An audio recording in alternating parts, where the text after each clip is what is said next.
fractional executive is a leader who takes a permanent role at a company in a fraction of the time. The full-time structure is going to erode and a different one comes in. Leaders surround themselves with other people who are really freaking smart. So they're experiencing a massive amount of intellect, leadership, thought leadership without the price tag of a full-time. And then it becomes a financial question. I need a leader here. Am I going to pay $300,000? I'm going to pay $100,000. You can kind of guess where that goes. Is this just a simple way we organize how we work and provide value, and access value is fundamentally changing from the ground up.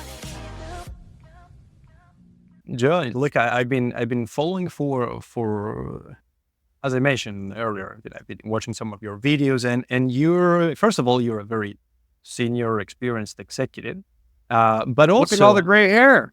Yeah, well, there you go. That's a good sign. But as well, you're probably one of the strongest advocates for fractional work, and that is a concept that it's becoming more popular, but still not quite known among executives. Probably in the US, yes. Probably in Europe as well, is becoming more popular. But if you go to someone in Latin America, or at least people that I asked, have you heard about what a fractional executive is? Yeah. They don't know. Right. Ooh. Yeah, we're very early, if it's an adoption curve that goes up, we're still here in the flatlands. We're starting to climb the mountain, but we're still here in the flatlands. And I've been doing this and teaching this for 6 years. So change does not happen fast, but it does happen for a reason. Can you tell us a little bit about what is that? What is a fractional executive? Sure. You bet. So a fractional executive is a leader who takes a permanent role at a company in a fraction of the time. And I'll unpack that a little bit if you want me to do that, because I think it's important. Yeah. So when I say permanent role, every business runs on certain gears, right? You have to have sales. You have to have operations. You have to have finance. You have to have IT. There are permanent things about every business. And what we've learned in the last several years, they're permanent, but they're not always full-time. But we're used to putting everybody in full-time. Yeah. So what's happening is people are like, I can do that. So I'm a fractional marketing leader. Right? I can come into a company that does not have a fractional marketing leader and say, I got to put that onto my shoulders because I get this stuff, right? But it's not going to require a full-time commitment for me, for most businesses. So that is the essence of fractional and how it works. Now, there's benefits on both sides of that. Yeah. Well, and let's talk about this. But why this is, of course, as we said, becoming more popular, but still not quite a famous concept. But why is that? Why is it becoming more popular now, you think? Yeah. There's a reason on both sides, on the people doing it side, and then on the companies hiring it. So on the people doing it, people are choosing to become a fractional pro. The reason they're attracted to it is, one, they're probably burned out of their corporate world, exhausted, right? Here in the United States, for if you're higher up in an organization, you're probably working 60 to 70 hours a week. That's exhausting. It's hard on your health. It's hard on your family. It's hard on your mental health. And we're wearing out of that. And it's not sustainable, right? What we're learning as we unpack that is it doesn't need to be that in the first place. When I interview people for our program and I say, how much time did you spend in a week here in the United States at your last job? 60 to 70 hours. Wow, that's exhausting. How many hours a day did you spend in meetings that were useless? 6 hours, right? So yeah, it's crazy, the amount of inefficiency. So what's happening is people are like, hey, even my full-time job wasn't full-time. It just absorbed all of my time. The reality of that is we're really good, if you know what I call your inner guru, if you know what you're really good at and you love it and it's really your sweet spot, you don't need to grind through that for 8 hours a day. Well, what's an inner guru? What's an inner guru? Yeah, I also call it your inner nerd, right? Okay. And Okay. what that is, the thing that you love. Professionally, what is the thing that you love? What is the thing that you just absolutely love? You enjoy it. It gives you a lot of dopamine hits. It's very rewarding. And for everybody, that's different, and there can be a couple different things, and that's a different question than what can you do? I can do anything, right? But what I love is this. So, you know, everybody has a different thing you love, and if you work on what you love, you're going to excel at it. Well, in your case, for example, you have a chief marketing officer and you have all these different skills and different elements of what makes a CMO, copywriting, paid advertising, whatever that is. So you're talking about, well, of all of those different activities, what is the one, what are the ones that you enjoy the most? Is that what you're talking about? Yeah. So for a leader, it's very specific. Those are activities, right? Yeah. For a leader, it's leadership. I need to and love to and embrace the of that work, right? Yeah. So there's going to be social media and there's going to be videos and all that, but on the very top of that is a strategy, Right. and a voice and a brand. And every marketing leader, that's what we're in love. And so we take our ability to lead the millions of activities down here. We can lead them, but you have to have a leader, right? You have to have a captain of the ship, and that captain has to see the distance shore. Right. Yeah, you have this card, right? You know what good looks like, what bad looks like. So that's interesting. So if you compare how are fractional executives different from full-time executives in mostly in their day to day? Yeah. How is that different? I mean, is that different for depending on who you are, depending on who you're working for, or it's very similar. Yeah. And this is a podcast, so you're not going to be able to see my hand because I use a hand gesture to explain this. So let's all imagine an org chart, right? Let's all imagine an org chart, and every org chart has, someone at the top and several people underneath that person at the top. The normal structure that the world works on, by and large, looks like that. And that creates something. It creates a hierarchy. And that creates something else. That person on the top generally has to give instructions to those below. Normal, not a surprise, right? What happens in fractional is that person at the top, yes, he has those people underneath, but a fractional is not going to come in as just another box. They're going to come in next to you. They're an ally because they're a leader, right? So I'm going to come in as a marketing, covered my own eyes. I'm going to come in as a marketing leader adjacent to leadership. And I'm going to help them move this way. It's very hard when a relationship is like this, everybody's underneath, it's very hard because you got to pull everybody in your wake. You need others to work with you on that upward growth.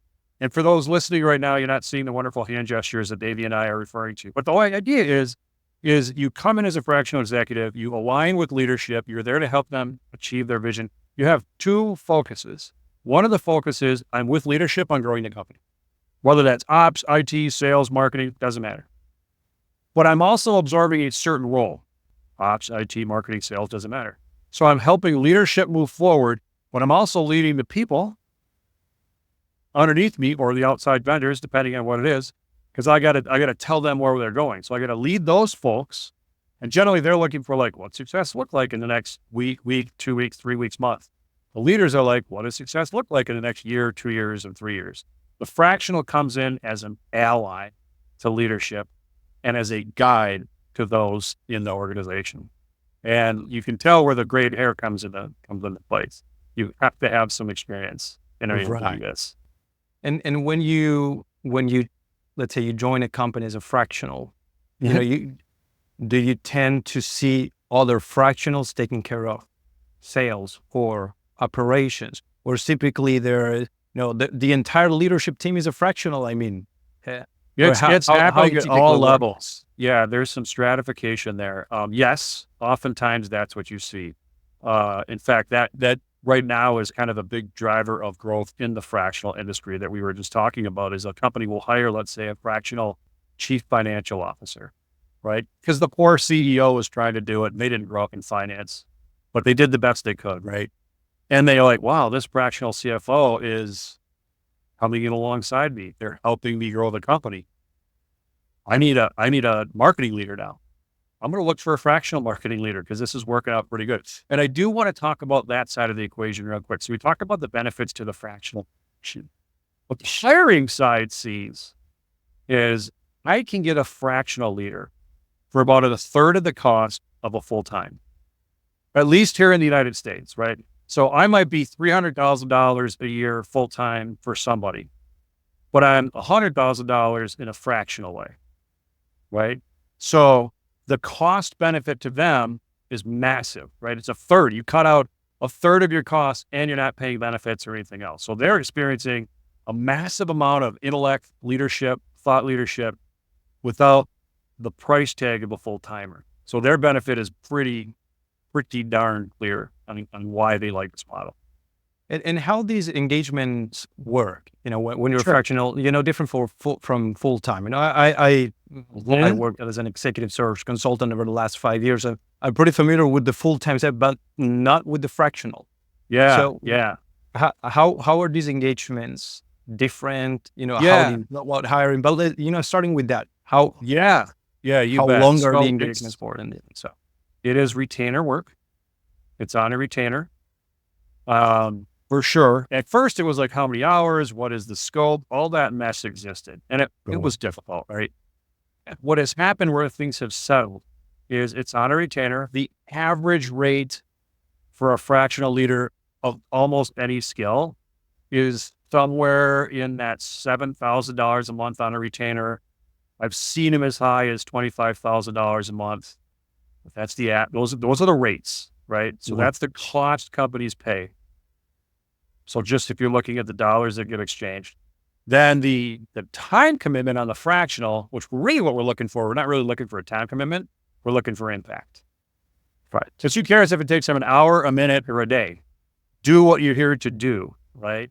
So, but on average, I'd say the average fractional per client is working 6 to 8 hours a week. So you can get probably, how many clients at a time if you want to work 40 hours a week, 5 clients. Yeah. Sometimes people struggle with context switching. 3 clients is a $300,000 business. It's fantastic. Right. Some do 6. I've seen some like to go to the beach. So some only take on 1 client. It's a lot of variance there, but that's a little bit of the math how that works. So you can really be, if you're an executive, typically I can imagine 45 years and above, 40 years old and above, is the type of professionals, people that go this route. The people that go in are generally over 40 years. Over 40. I mean, there's variances on both sides, but I would say it starts at 40 because at that point in your career, you've amassed a lot of intelligence and a lot of wisdom.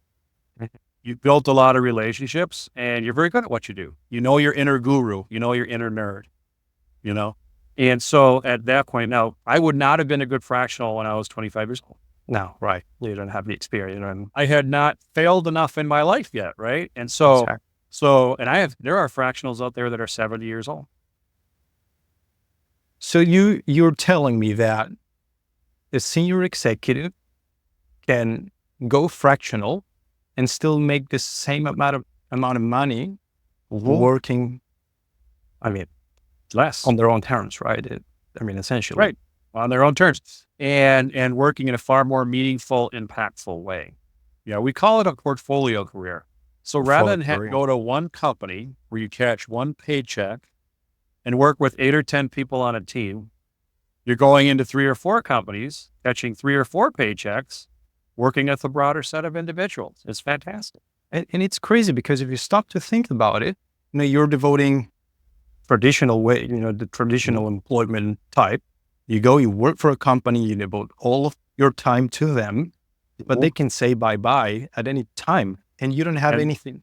You gotta, You've only built their equity, not your own, and that's a problem. And that's crazy. So this is a way to, diversify, really, portfolio, diversify your career. Yeah. Financial managers and wealth managers love this because it's a portfolio diversification of your time. And how do I find work? If I want to, let's say, I'm an executive. I'm learning about this. Mhm. I have my full-time job. I'm not Yeah. planning to, leave that yet. Mhm. How do I find fractional Yeah. work? Or can I do that while I'm full-time employed? Sure. Sure. Well, now we just have to close some knowledge gaps at this point. Okay. And this is why Voyager University, my teaching exists, is to help people close the knowledge gaps, because that's a great question. Other questions are like, what's the first thing I do? There's so many questions about this, right? So there's knowledge gaps to close in order to do this in the first place.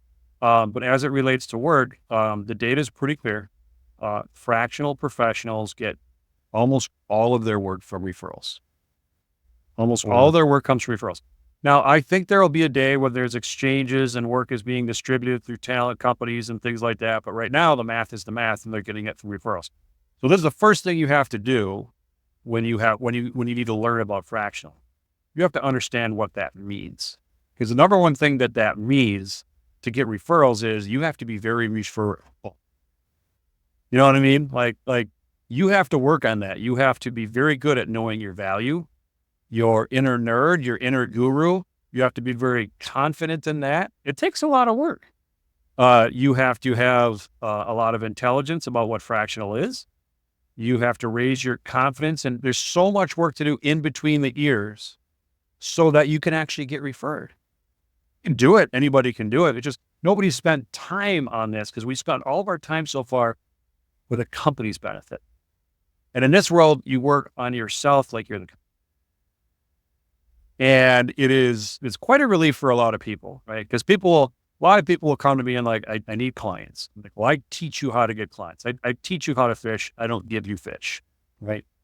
And oh, I don't have time for that. I'm like, well, you're going to be back in a couple of weeks, because if you don't have time to learn, then it's not going to work for you. yeah, But and go ahead. yeah, go ahead. Sorry. No. Yeah. So when you take the time to learn and go, oh, all right, I would like to learn what this is about. And it is, Damien, it's hard. People have a lot of, in our first course, we do what's called the Teachability Index. Have you ever heard of that before? No.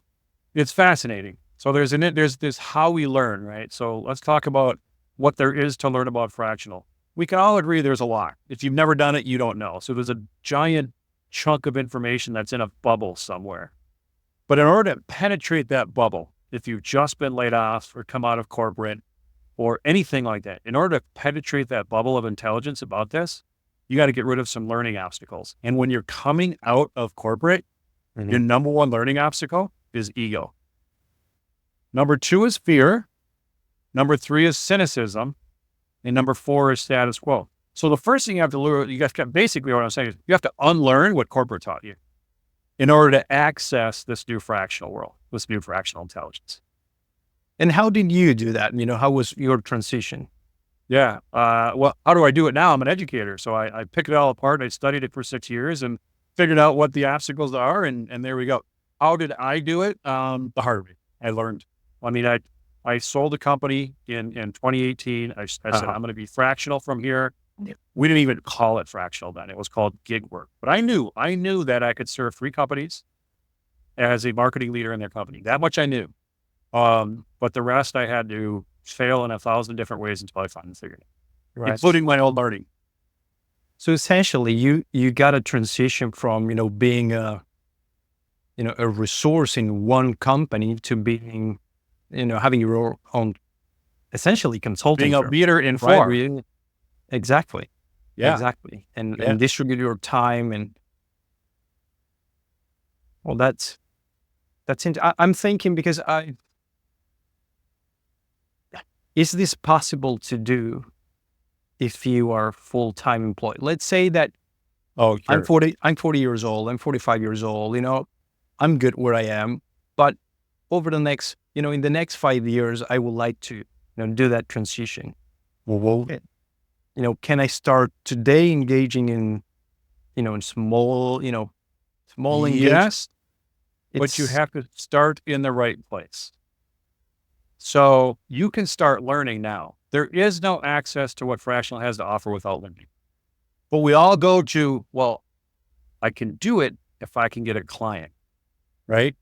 If I'm going to get a client, I have to be referable. If I am to be referable, I have a lot of self-work to do. So you can start the learning right now. right? You could, like, we have a 5-week course, right? The very last piece is getting clients. And that's by design. Because I'll give you an example. You and I just met. I don't know you from everybody, and you just got fired yesterday from a large corporate thing, and you're 45 years old. Where's now, right? And I'm like, hey, Damien, here's a customer. Have at it, right? It's shocking. I mean, you're excited because they're going to pay you $10,000 a month, right? You don't have the first clue on what to do. So it'll fail, it'll crash and burn, right? You got that client, but you didn't get the rest. And so anything from what does the contract look like to what value am I providing? How are we going to know I'm providing value? So you have to start with the first part of it, which is learning, and the last part is getting clients. But everybody thinks the other. If I need clients, everything else will work out. Have you ever been in sales? Yeah, quite a lot. Right. You've heard the terrible thing. Sales is the answer to everything, right? Sometimes it's the worst thing. You get a sale, all of a sudden you got to serve a customer. And if you're not ready to serve them, exactly. Yeah. You're wasting everybody's time. And you're not going to get any more sales. You're not going to get referrals. After You're going to wear yourself out. You're going to get exhausted. You're going to go back and say, I don't want to do this. And you're going to cry into your pillow every day. Right? So sales isn't the answer to everything.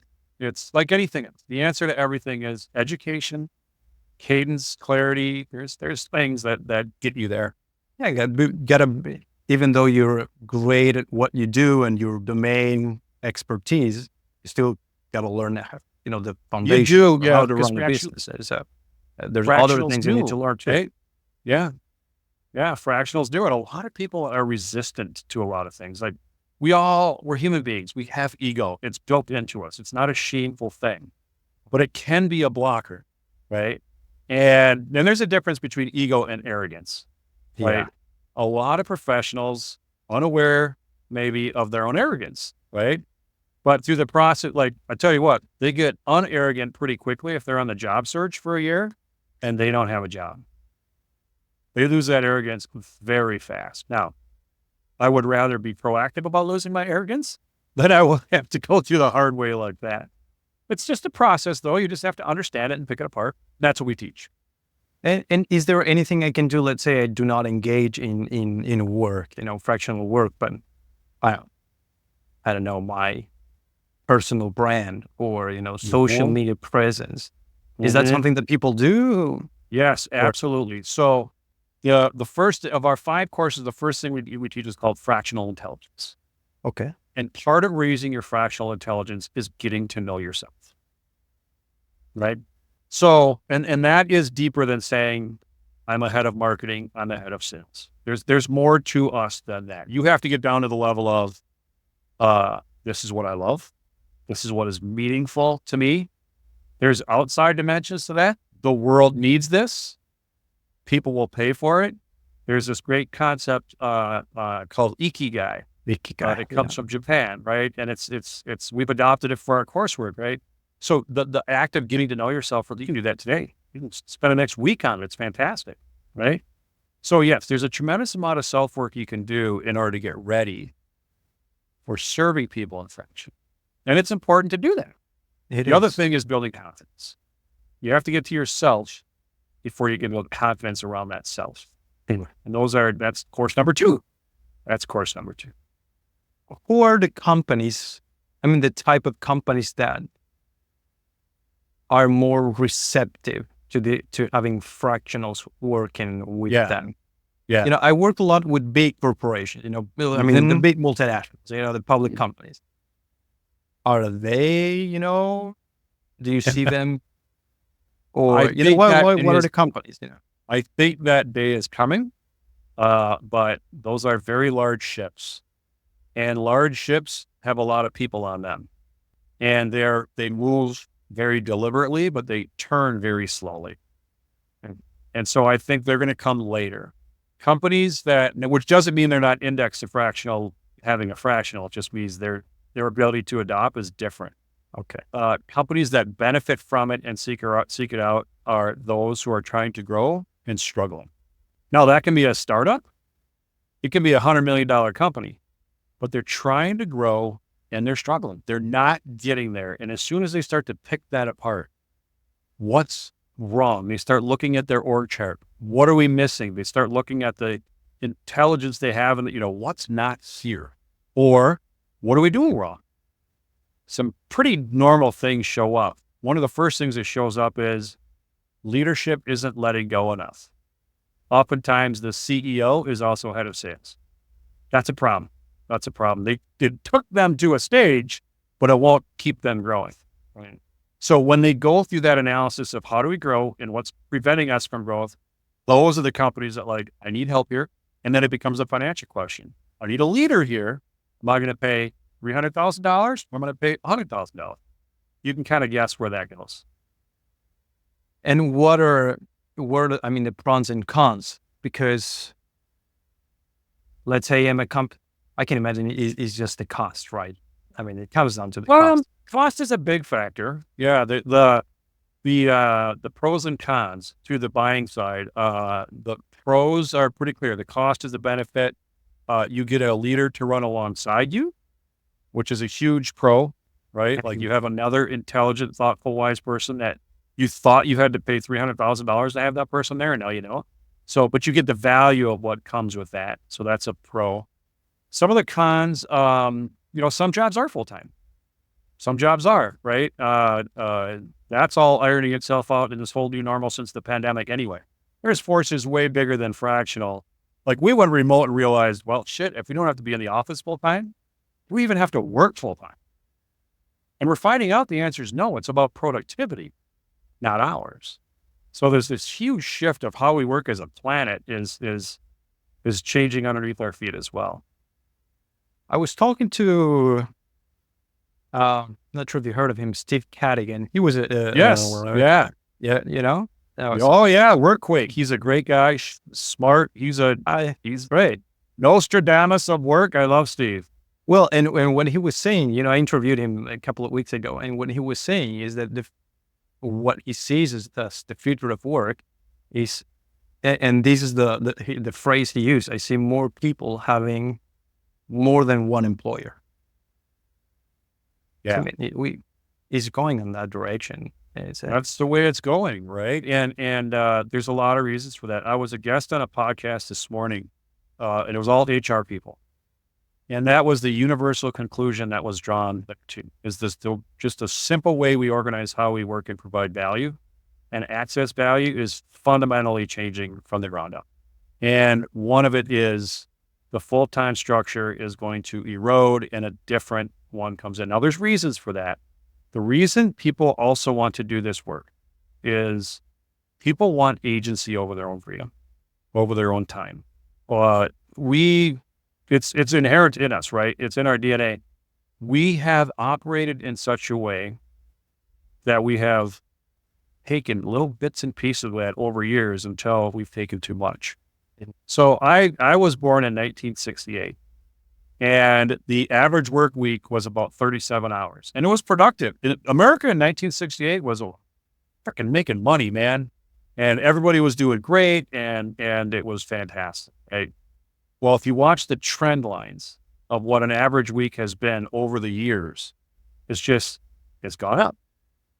And what does that mean? It means I'm no longer just taking 40 hours, I'm taking 41 hours, I'm taking 42 hours, I'm taking 50 hours. Now the question is why? Well, one, people are demanding it. And when we tethered healthcare to work in this country, it's scary all of a sudden. If I can't have my healthcare and it's attached to work, I'll kind of do whatever work says. Well, that's a bad thing, right? It was originally supposed to be a good thing, but it was a bad thing.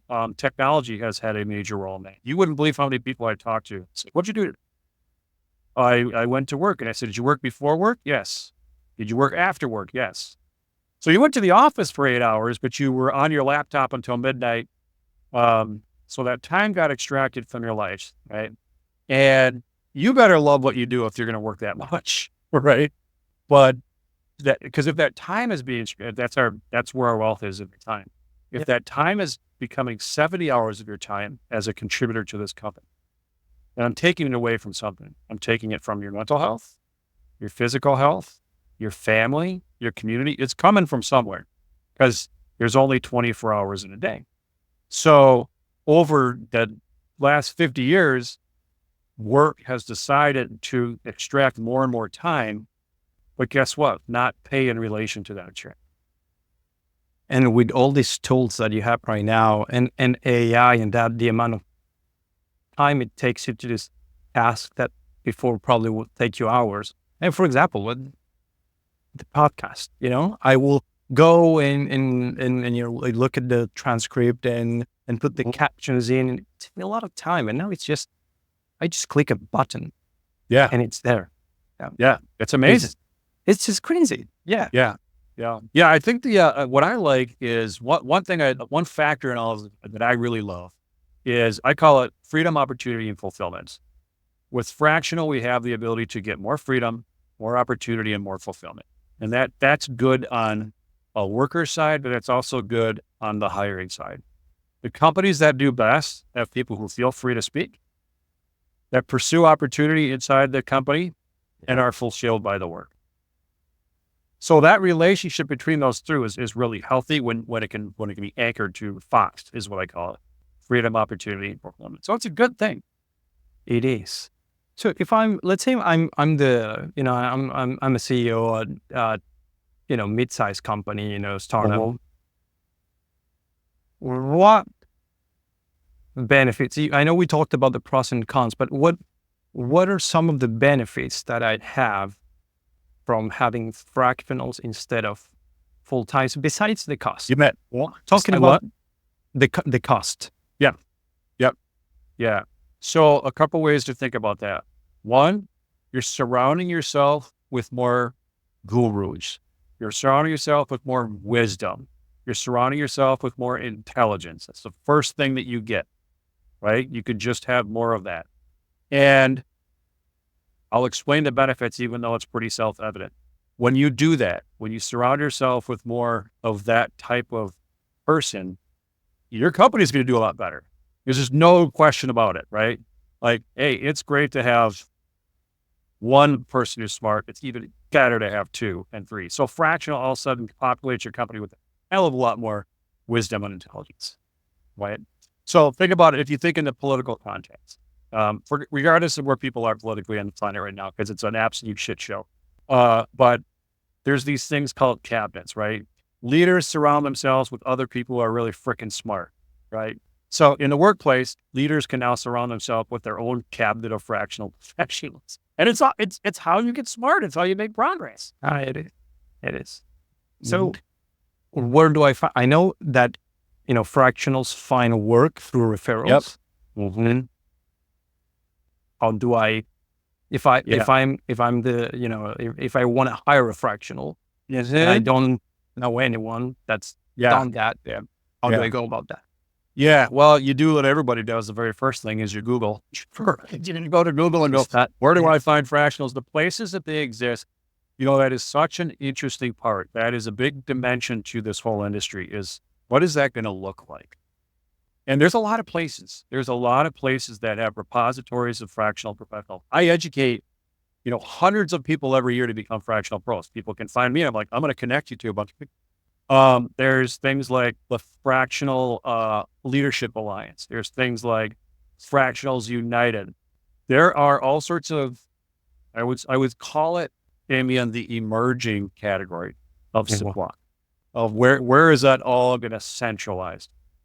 And believe me, people rushed to that fast, right? They were like, ooh, I want to be in. And so people start to aggregate fractional talent.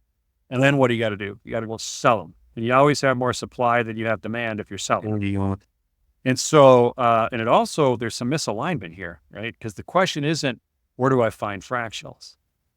The question for people who need a fractional is, how do I solve this problem? It's a different dynamic. You know what I mean? Like, I'm trying to solve a problem. I'm going to talk to my advisors to solve it. Inside of their network is where the fractions are. That is currently how a leader gets access to fractionals. And it works really well, right? But I do think there's a time when there's going to be a centralized aggregator that everybody goes, I understand fractional, now I want access. Believe me, there's people trying. WeWork is trying. Upwork is trying. I imagine Big Talent is trying. I know a lot of individual placers, they're trying. As I said, it's so early on the growth arc. It's all a big hot mess. Um, LinkedIn is trying. It'll ouch. But the thing is, it starts with problem solving, not job placement. So that's not yet ironed out. So talking about the how these engagements work, is that I know it's the impact, and that's what you said. But when you go and you hand it in, you make an offer to a fractional executive. What does that look like? Is it 6 months for? They're going to give you. It's going to be the inverse of that. Yeah, they're going to say this is by contract, and I'll tell you what. And this is what we teach. Number one thing is these are the problems that are going to come off your shoulders and come out of mine. That's the first thing that's there. Is I know you have problems. Maybe you can't handle your marketing. That's great. I do. That's going to go on my shoulders now. And the accountability and the responsibility and the leadership of that, it's on my shoulders now. And a leader is like, oh, thank God. That's the relief I've been looking for.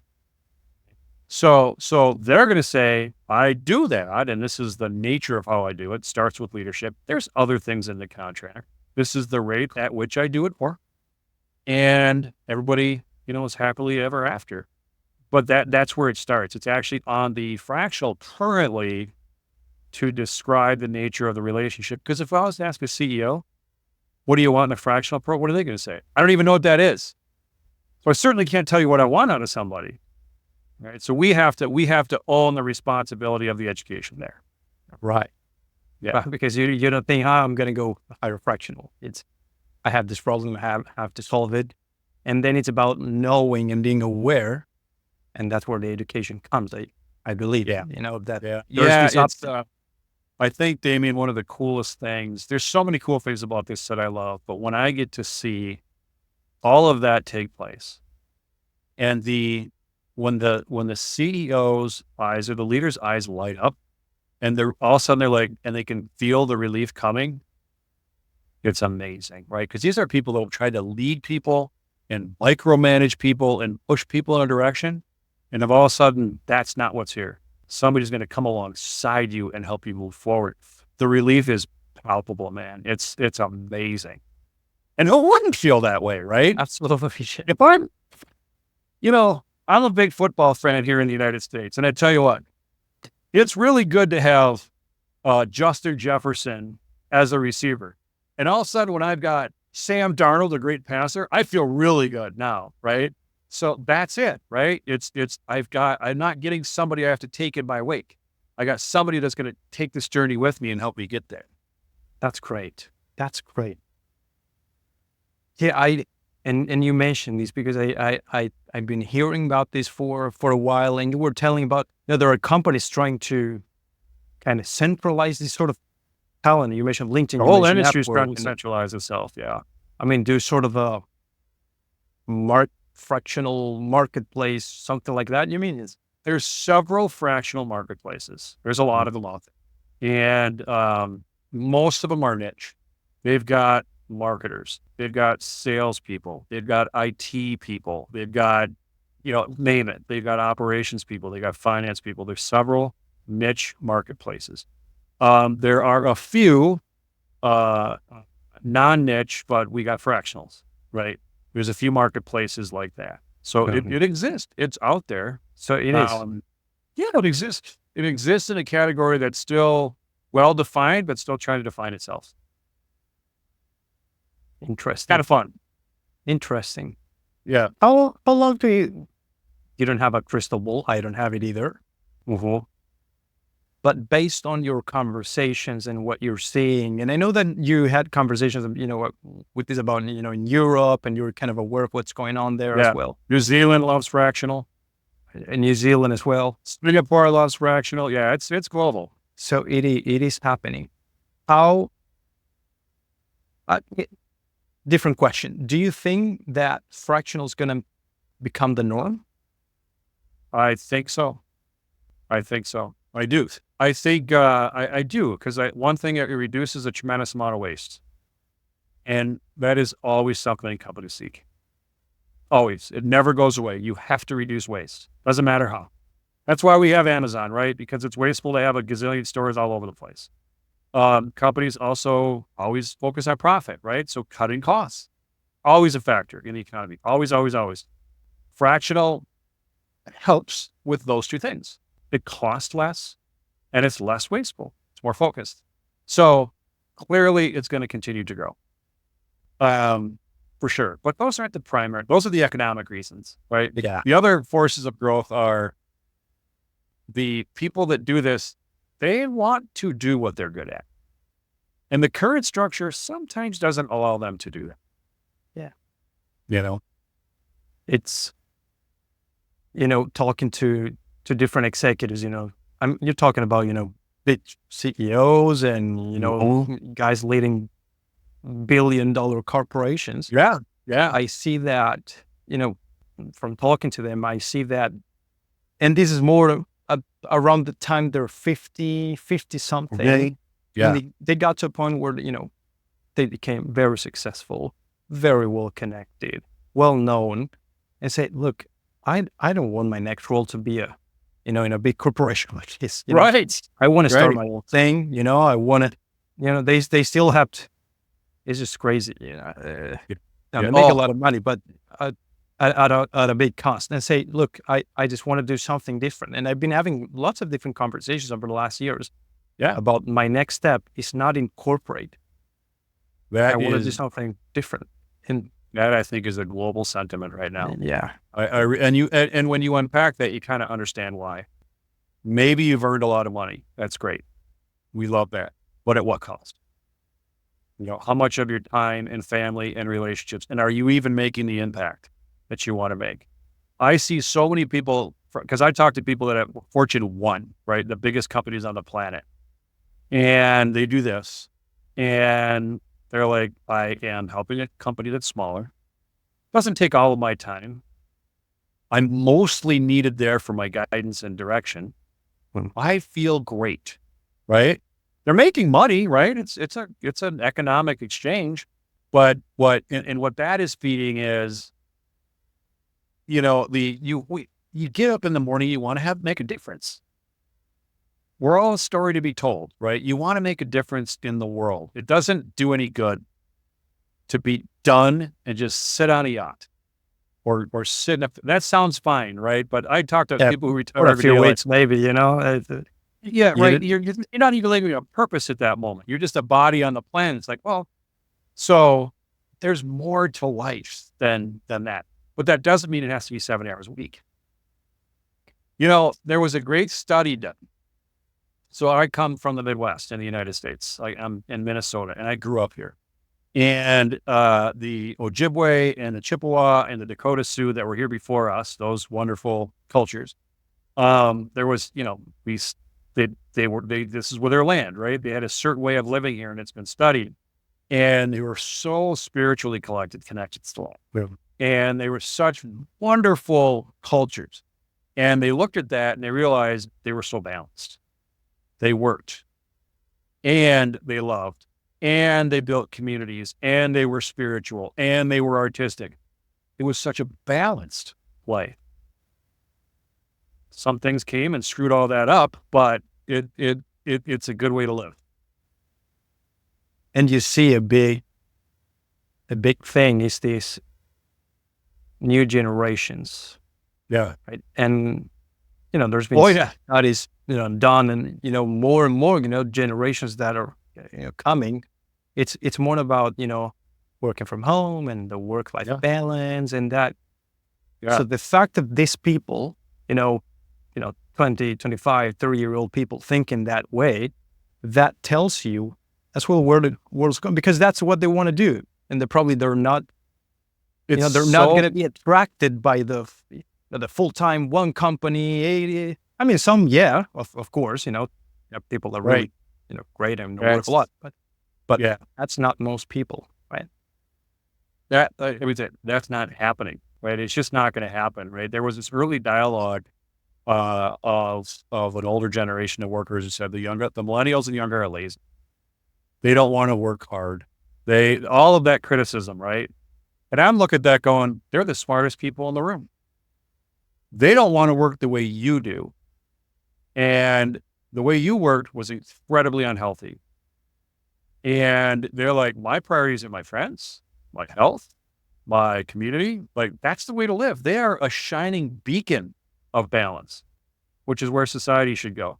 So when people look at the next generations, first of all, they're not stepping into corporate at all. They know better, right? They watch their parents suffer, right? And, oh my God, I never saw my dad. He could never come to a game because he was always at work. Like, That's right. no way to live.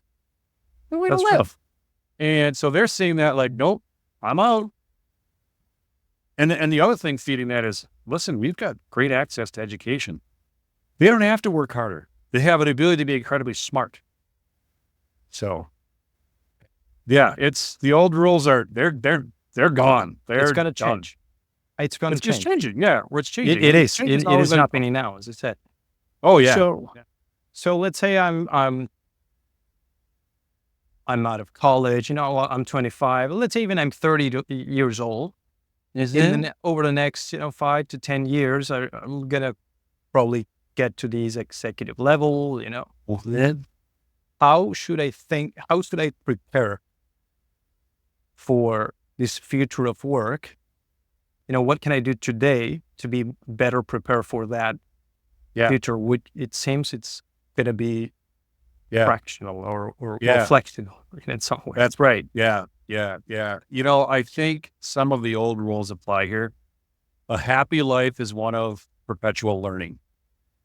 And anytime anybody puts themselves to that task is just improve yourself, right?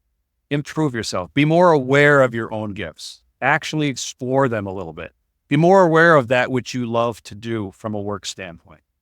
The more awareness you have about those things, the stronger your future is going to be, right? Now, if you're going to lock yourself in a cubicle for 10 years and do one thing and one thing only, you're not going to learn a whole lot and you're not going to learn anything about yourself. So when those things show up, like avoid that because that's not going to help you. So becoming aware of your gifts and your talents and the things you love, which is a lifelong pursuit and it will change. I think that's number one. I think that's how you get prepared for whatever the future brings, quite honestly. That being said, when you find the stuff you love, go all in, baby. Do it. Just if you love it, just do it. And don't ask permission and don't wait. Be proactive as hell about it, right? Take chances on it. Like if you find something, if you love accounting, if you love the numbers, go all in. Go all in. It's a beautiful thing. Don, it's been great speaking with you. Very interesting conversation. You're running out of time now, but really appreciate it. Very fruitful conversation. And look, tell us how can people, get in touch with you? Where can people find you? Even, you're educating, executives. I'm educating now. How do they get in touch with you? Yeah, you bet. So it's funny. Like you used to say, just Google Voyager University. Because that's how you find our website and you can choose to learn from there and take courses. Now I say Google and chat Voyager University because chat's basically the new search. So that is one place that people can find me and what I offer and kind of get your foot into this place we call Fractional. To the point we're making here, you're in Argentina and I'm in the Twin Cities. We're thousands of miles apart, right? The great thing I think about the technology we have today is I teach people all over the planet. I'll do one class on a Tuesday from 9 to 11, and there can be people from all over the planet on it, as long as you don't have to wake up in the middle of the night. You know what I mean? We live in that world. So endeavor to learn. But that's where people can find me. I'm also a thought leader in this space, so I'm often on LinkedIn. I can be found on LinkedIn, and I do keynotes and workshops and all the good stuff because I'm trying to help people become fractional and independent. Excellent. Well, let's go for it then. John, once again, thank you so much. It's been a great conversation and looking forward to do potentially another one soon. I hope to do so. And if there's anything I can help you with, let me know. Thank you very much for having me today. Thank you. It's been a pleasure. Have a good one. Bye-bye.